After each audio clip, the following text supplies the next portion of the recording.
John F. Kennedy was short-circuiting the New World Order. He had ordered the printing of constitutional money, United States notes, which would have destroyed the Federal Reserve, which is not an agency of the United States government. It's a private corporation owned and operated by the world bankers, controlled by the Illuminati. And its purpose was to destroy the middle class in this country and thus our economy, and throw us at the mercy of the New World Order. And we see this unfolding now. You see it unfolding now.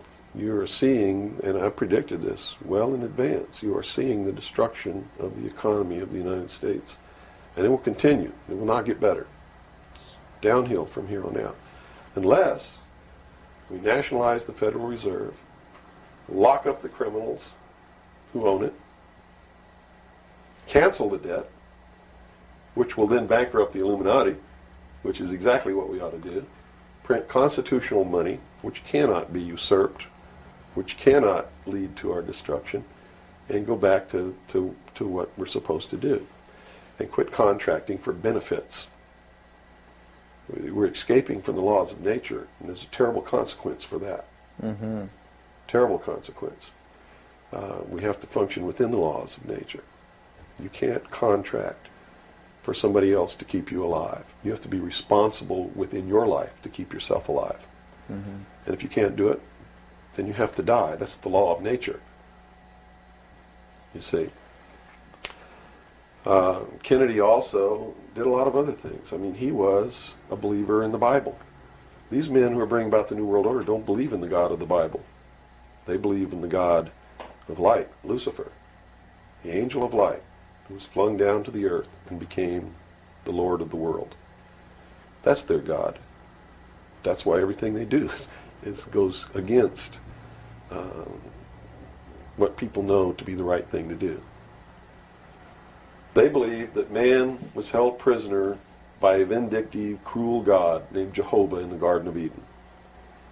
And that Lucifer, through his agent Satan, set man free from the bonds of ignorance to which he was chained to the Garden of Eden, and thus brought the gift of intellect, wisdom, to man, and thus is the true benevolent God. And man, with his intellect and his wisdom and his knowledge, will create technology which will elevate man to the position of God. And all this is allegorical. Don't take the story literally, you see, because it's all allegorical. They believe that intellect, reason, is the light, is the true God, is what makes man God. And I'm not going to debate the right or wrongness of that, because who the hell knows.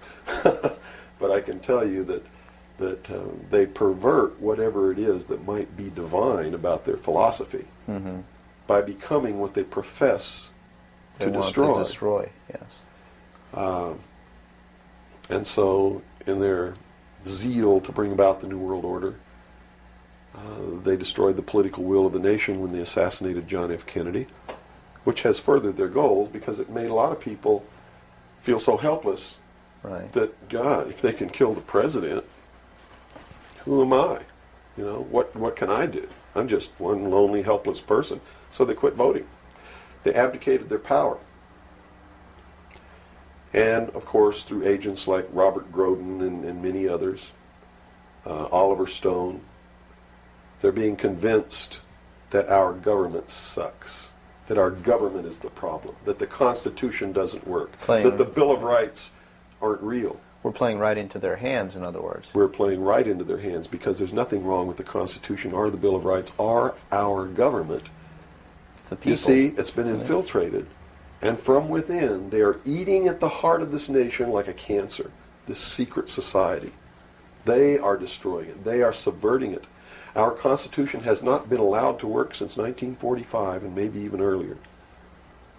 And they have been working behind the scenes to bring about a one-world totalitarian socialist government with the Communist Manifesto as its platform, through the United Nations, which was created by this nation from an older organization called the League of Nations, which was the original foundation.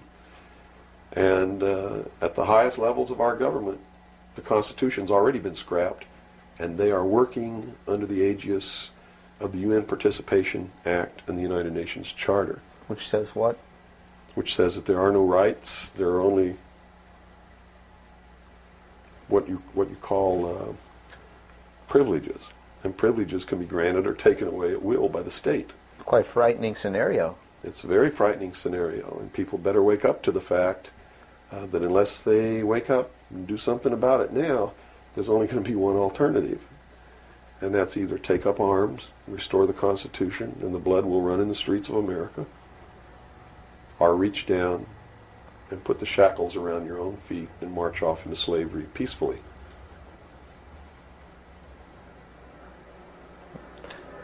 Not going to be easy the coming years.